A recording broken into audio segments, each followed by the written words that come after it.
mystère de la vérité restauratrice Mivresse avec Dr Gaoudé. Tu connaîtras la vérité et la vérité t'affranchira.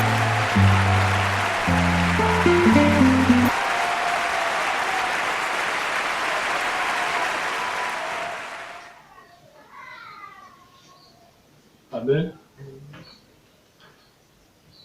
Je vous salue dans le nom de Jésus.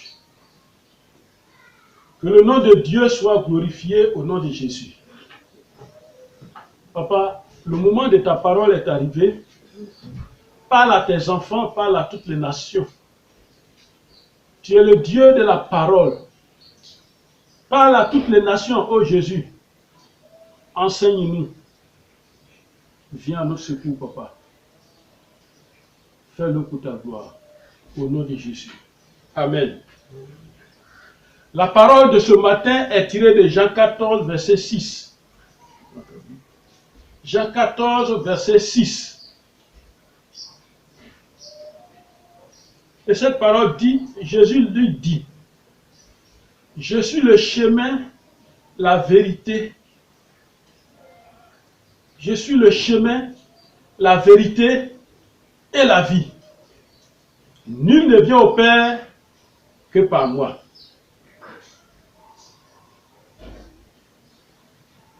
Amen. Pourquoi il disait ça? Parce qu'un jour, Jésus leur parlait, les disciples.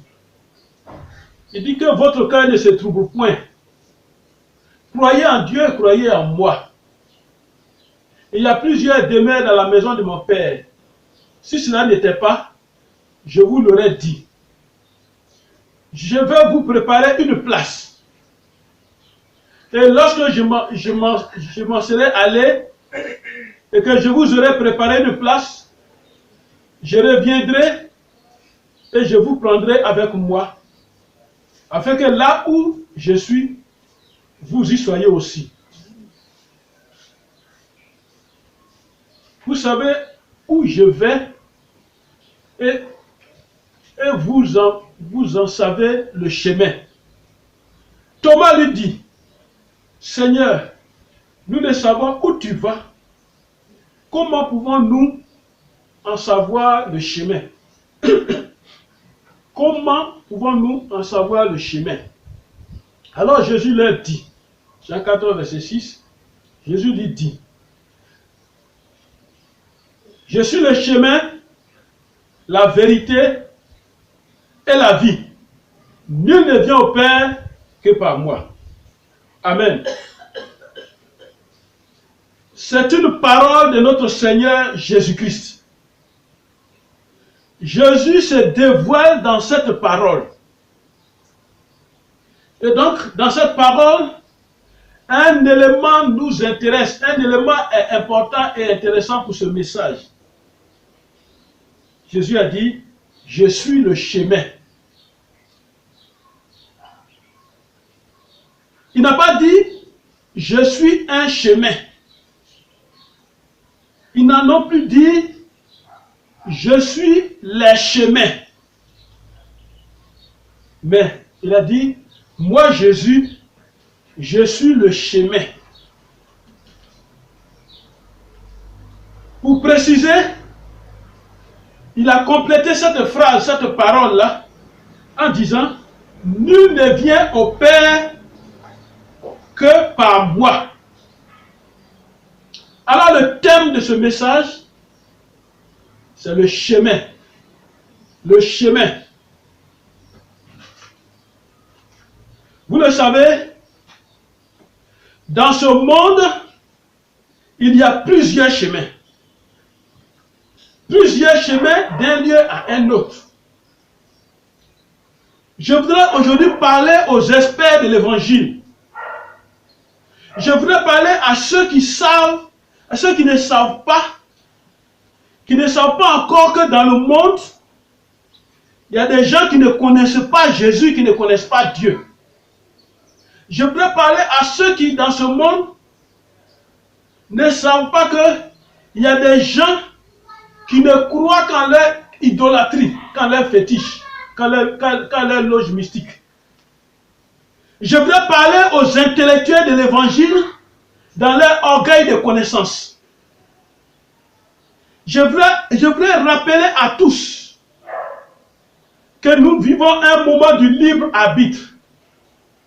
C'est-à-dire, dans ce monde, depuis le jardin d'Éden, nous avons donné Dieu et dos à Dieu. Et nous avons décidé de nous-mêmes de prendre notre destin en main. Nous avons décidé de nous-mêmes prendre nos vies en main. Et c'est pourquoi l'Éternel dit, je mets devant toi la vie et la mort, choisis la vie afin que tu vives. Au moment de Jésus, nous avons choisi de marcher avec le mal, puisqu'on a dit, Barnabas était là. On a dit, qui voulez-vous qu'on libère? On a dit, tu es Jésus et libérez Barnabas. Nous vivons donc dans ce système du libre arbitre. Et c'est ce système-là que Dieu est en train d'observer. C'est ce système-là que Dieu est en train de regarder, il sait où on va. Mais nous ne savons pas, nous les humains, nous ne savons pas où nous allons. Nous ne connaissons pas où nous allons. Alors que ce système de ce monde est en cours. Et nous allons vers l'enlèvement. Nous allons vers le retour de Christ. Mais ces événements-là, nous n'avons aucun pouvoir de les changer. Nous ne pouvons pas changer la date de l'enlèvement. Nous ne pouvons pas changer l'arrivée de Christ. Nous ne pouvons pas changer le retour de Christ.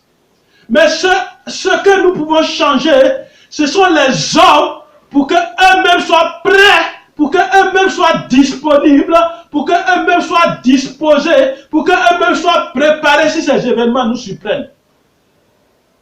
Parce que nous vivons ce temps du libre arbitre. Je voudrais dire à quelqu'un qui ne sait pas qu'il y a ceux qui vont à l'église et qui n'ont pas Christ.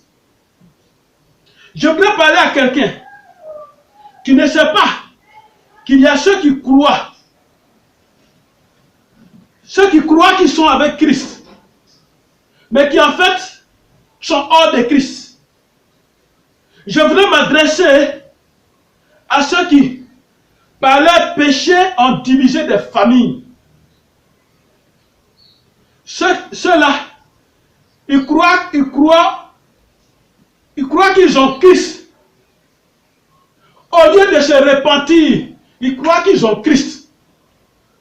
Beaucoup sont des pécheurs dans des églises. Et quand on les sanctionne, ils sortent de ces églises-là. Au lieu de se repentir, ils sortent de ces églises. Et quand ils sortent de ces églises avec leur colère, parce que pour eux, on ne devait pas les dévoiler. Avec leur colère, ils se vont créer des systèmes de pensée. Ils prennent la Bible, ils prennent un verset, ils commencent à créer des systèmes de pensée. Ils créent leur église. Où allons-nous, peuple de Dieu? Où allons-nous? Nous devons changer ce temps, ce moment de libre arbitre qui fait de toi quelqu'un qui fait ce que lui il veut. Il nous est important de changer les hommes. Il nous est important d'enseigner les hommes afin qu'ils soient prêts pour les moments qui arrivent. Ils sont dangereux ces moments-là. Amen. Je voudrais m'adresser à ceux qui ne savent même pas que la terre est sous l'emprise du malin. Ils ne savent même pas. Et je m'adresse à ces personnes-là. Je voudrais m'adresser et je voudrais parler à ceux qui s'enferment dans l'évangile étroit. Je voudrais parler à ces personnes-là. Dans le christianisme, il y a ceux qui n'ont pas la foi. Amen. Dans ce monde, il y a ceux qui n'ont pas la foi. Et je veux m'adresser à ces personnes-là. Il y a ceux qui sont convertis. Je veux m'adresser à ces personnes-là. Papa, pour qu'ils se renouvellent leur schéma de pensée. Je voulais m'adresser à ces personnes pour leur recyclage personnel. Je voudrais m'adresser à ceux qui vont à l'église. Ceux qui ignorent toujours pourquoi Christ est passé sur la terre des hommes. Et quelle commission Christ a laissée sur la terre? Je voulais m'adresser à ces personnes-là. Je voulais m'adresser à ces personnes qui disent que le mur est brisé. Je voulais m'adresser à ces personnes qui disent que Jésus a tout accompli. On s'enferme dans les chambres et on attend l'enlèvement. Je voulais dire à ceux qui disent que Jésus a tout fait. C'est vrai. Je ne suis pas contre ça, c'est la vérité. Je voulais m'adresser à ceux qui refusent qu'on enseigne le monde, les hommes de ce monde. Je voulais m'adresser à eux. Écoutons ce que le livre de Matthieu nous dit. Matthieu 24. Allons dans le livre de Matthieu. Matthieu chapitre 24. Verset 14. Et la parole de Dieu dit: cette bonne nouvelle du royaume sera prêchée dans le monde entier pour servir de témoignage à toutes les nations. Alors viendra la fin. C'est le premier travail. On ne peut pas enseigner quelqu'un sans lui expliquer le pourquoi et le comment des choses. Avant de commencer, allons dans le livre de Matthieu 28, dans le livre de Matthieu, chapitre 28, au verset 16, que nous dit la parole de Dieu. Les 11 disciples, Matthieu 28, verset 16, à partir du verset 16. Les 11 disciples allaient en Galilée sur la montagne que Jésus leur avait désignée. Quand ils le virent, ils se prosternèrent devant lui, mais quelques-uns eurent des doutes. Il y aura toujours des doutes. Dans ce monde dans lequel nous sommes, il y aura toujours des gens qui vont douter. Jésus s'étant approché leur parla ainsi: tout pouvoir m'a été donné dans le ciel et sur la terre. Et voilà ce que Jésus va nous laisser. Il dit: allez faire de toutes les nations des disciples, les baptisant au nom du Père, du Fils et du Saint-Esprit. Et au verset 20, il précise: enseignez-leur à observer tout ce que je vous ai prescrit. Il n'a pas dit enseignez-leur à observer quelques parties de ce que je vous ai donné comme enseignement. Non. Il dit enseignez-leur tout ce que je vous ai prescrit. Et voici, je suis avec vous tous les jours jusqu'à la fin du monde. Amen. Jésus nous a prescrit quoi? Je prends aujourd'hui une des prescriptions de Jésus. Et Jésus a dit: je suis le chemin à suivre. Voilà une prescription. Je suis le chemin à suivre. Ne devrons-nous pas parler du chemin à suivre aux enfants de Dieu et leur dire: il y a l'enlèvement, il y a la mort qui arrive? Non. Parlons-leur, disons la vérité aux enfants de Dieu. Notre thème de ce jour est le chemin. Qu'est-ce qu'un chemin? Le chemin, c'est une voie. C'est une route.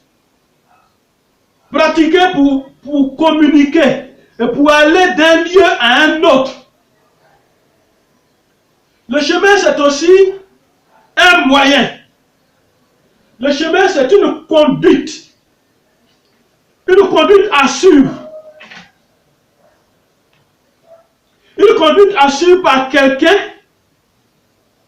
et qui mène quelque part. C'est encore un circuit, le chemin. C'est aussi un parcours, c'est aussi une piste, c'est aussi un sentier. Vous voyez, la vie suit son cours. Il y a des choses dans la vie que Dieu a décidé. Dieu a décidé qu'il y a un jardin d'Éden avec l'histoire qui s'est passée. Il y a eu déluge, il y a eu tout. Il y a eu la tour de Babel, il y a eu tout ça. Il y a eu des rois, il y a eu tout. Mais nous sommes dans un système, et au bout du système, Dieu a décidé le retour de son fils. Et Dieu a décidé qu'il y ait l'enlèvement. Mais mon frère, ma soeur, pour ne pas que toi tu restes hors de ce système de Dieu, écoute ce message-là. Il y a un sentier, il y a un parcours pour la vie, il y a un circuit. Dans le monde dans lequel nous sommes, le monde dans lequel nous vivons, il y a plusieurs chemins. Il y a le chemin de la perdition. C'est ce chemin-là qui enseigne aux enfants de Dieu ce qu'il ne faut pas. C'est ce chemin-là qui ne montre pas le vrai chemin qui mène à Dieu, qui mène à la connaissance qui va faire connaître Dieu, la connaissance qui va présenter Jésus-Christ. Il faut que tu connaisses Jésus-Christ. Tu as besoin de connaître Jésus-Christ. Tu n'as pas besoin d'être un rentier de versets bibliques. Tu n'as pas besoin d'être un ordinateur de versets bibliques seulement. Tu as besoin de connaître Jésus-Christ. Montre aux enfants de Dieu qui est Jésus-Christ. Où est Jésus-Christ? Comment est Jésus-Christ? C'est le chemin de la perdition qu'on présente, on montre aux enfants. Et les enfants de Dieu sont sur ce chemin de la perdition. Et ces enfants de Dieu suivent un courant de pensée. Ces enfants de Dieu suivent une église. Ces enfants de Dieu suivent un pasteur, un homme. Au lieu de chercher à suivre Jésus qui dit « Je suis le chemin ». Dans ce monde où nous vivons, il y a le chemin de la réussite. Après, c'est la connaissance qui permet de faire de savoir toutes ces choses. Je ne vais pas approfondir pour être dans mon temps et dans le thème. Il y a le chemin de la réussite. Il y a le chemin de la maladie. Le chemin qu'on prend pour être malade. Il y a le chemin du banditisme. Il y a le chemin de l'orgueil. Il y a le chemin de la pauvreté. Il y a le chemin de l'idolâtrie. Il y a le chemin de la mort. Il y a le chemin de la vie. Il y a le chemin du mensonge. Oui. On nous a trop menti. On nous a menti. C'est pourquoi je vous invite à suivre la vidéo sur l'ignorance spirituelle. Suivez cette vidéo. Elle est sur le site du ministère de la vérité restauratrice. Suivez-la. Elle n'est pas qu'en une seule partie. Elle est en plusieurs parties. Suivez. Il y a aussi le chemin de l'ignorance. Suivez cette vidéo. Le chemin de l'ignorance. On conserve les gens dans l'ignorance. Sinon, on pouvait partir à l'école et puis apprendre mathématiques seulement. Tu apprends mathématiques seulement. Tu t'en fous des politiques, tu t'en fous de tout. Tu n'apprends pas géographie, rien. Tu n'apprends rien, tout ça, tu n'apprends pas physique, lettres modernes, tu n'apprends rien. Français, tu n'apprends rien. Anglais, tu n'apprends pas. Tu connais mathématiques seulement. Mais le jour où on te présente une situation géographique, on te présente une situation de ce genre, tu n'as aucun argument. Toi qui ne suis même pas les informations, tu n'as aucune information, c'est dangereux. Il y a aussi le chemin de l'aveuglement. On a mis des enfants de Dieu sur un chemin où ils sont devenus aveugles. Le chemin du péché. On en parlera tout de suite. Le chemin du péché. Le chemin des raisonnements. Tous ces chemins sont devant nous. Et c'est à toi-même de choisir ton chemin que tu veux. C'est pourquoi l'évangile ne prend pas chicotte. Jésus lance des invitations. Venez à moi, vous tous qui êtes fatigués et chargés. Ce sont des invitations. Mais, au bout de ce chemin que tu choisis, c'est-à-dire à l'arrivée, au bout de ce chemin, ou pendant ce chemin, qu'est-ce que tu rencontres? Regardez ce que la parole de Dieu dit. Dans Exode 18, verset 20. Dieu dit, enseigne-leur les ordonnances, les lois, et fais-leur connaître le chemin qu'ils doivent suivre et ce qu'ils doivent faire.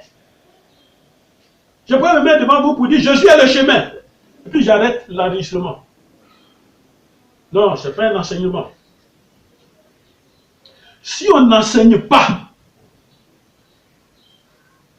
Jésus ne serait pas venu. Jésus est venu laisser des enseignements que nous devons réviser, que nous devons répéter, que nous devons enseigner. Matthieu 7. Allons dans le livre de Matthieu 7. Matthieu chapitre 7. Verset 13. Et la parole de Dieu dit: entrez par la porte étroite. Car large est la porte, spacieux est le chemin qui mène à la perdition. Et il y en a beaucoup qui entrent par là. Mais étroit est la porte serrée, le chemin qui mène à la vie. Il y en a peu qui les trouvent.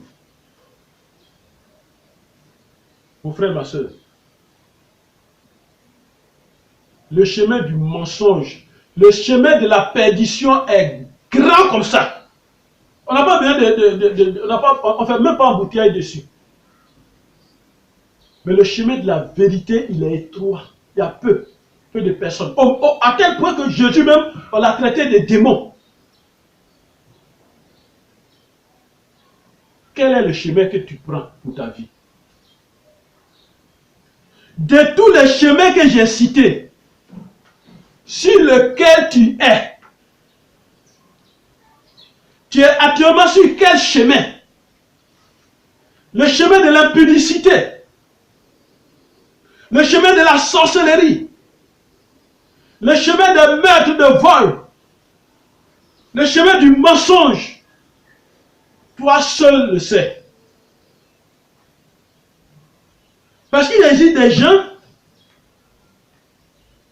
des gens déjà formatés par le diable. Ils sont formatés par le diable. Notre évangile, entre nous, les croyants, nous n'avons pas besoin de disputes. Nous n'avons pas besoin de querelles. Des gens sont déjà formatés. Alors attention à l'évangile. Attention. Actuellement, le monde est rempli de courants de pensée. Ce sont des pensées humaines, des traditions humaines. Attention. L'évangile qui te dit de ne pas chercher à comprendre. L'évangile qui te dit de ne plus rechercher la connaissance. Que nous dit Jean 8, verset 36? Si Christ t'a franchi, tu es véritablement libre. Mais qu'est-ce que ça veut dire affranchir quelqu'un? Un jour, Jésus est rentré dans le temple et il a guéri une femme. Et pendant qu'il voulait prier pour elle, les gens se sont opposés. Et il a dit, à cause de votre sabbat, la fille d'Abraham que Satan tenait liée depuis des années, ne fallait-il pas la délier? À cause de votre évangile étroit, on ne doit pas enseigner à quelqu'un qu'est-ce que croire en Christ. On ne doit plus enseigner ça. Qu'est-ce que la foi? On ne doit plus enseigner ça. Qu'est-ce que le chemin? On ne doit plus enseigner ça. Des gens en ont besoin pour être affranchis. Même si toi, tu atteins le niveau supérieur de la spiritualité. Mon frère, ma soeur, deux choses sont importantes dans le christianisme. La connaissance et la foi. Pour la connaissance, écoute ce que la Bible dit. Dans Josué 1, verset 8, la parole de Dieu dit que ce livre de la loi ne s'éloigne point de ta bouche. Médite-le jour et nuit. Et c'est dans ce livre-là, c'est de ce livre-là que tu vas tirer les connaissances pour que tes entreprises marchent, pour que tout ce que tu fais progresse et réussisse. Et pour la foi, il a dit, impossible d'être agréable à Dieu. Hébreux 11, verset 6.